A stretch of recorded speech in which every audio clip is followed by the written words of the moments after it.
Hey Rev City family, welcome to day 2 of our 21 days of prayer and fasting. Today, I want to take a minute to encourage us on how to see fresh and personal faith and vision for the coming year. Part of our job in seeking God for fresh faith in 2025 is directly tied to seeking fresh vision for our life in this coming year.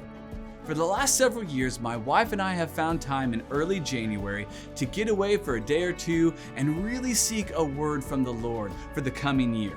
Sometimes it's a phrase, sometimes it's a prophetic word or promise, but the thing we've noticed the most is that if we intentionally take time to seek the Lord, He has always given us a word. Proverbs 29:18 says, "Where there is no vision, the people perish." Another version of that same verse says, "Where there is no vision, the people are out of control."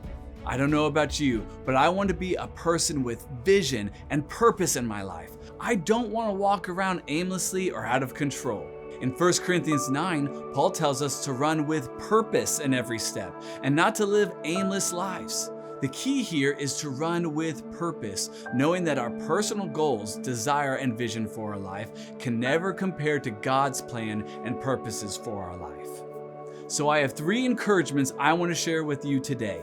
The first is to schedule intentional time with the Lord. Look at the calendar and intentionally make time to spend with the Lord.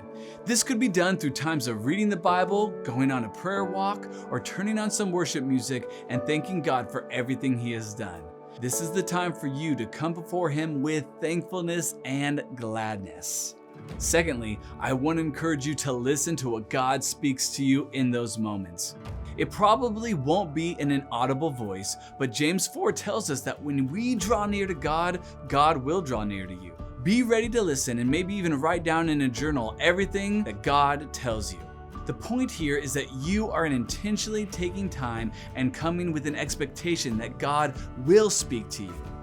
Thirdly, follow through on whatever God says. He might ask you to take a step of faith and share your faith with a friend or family member.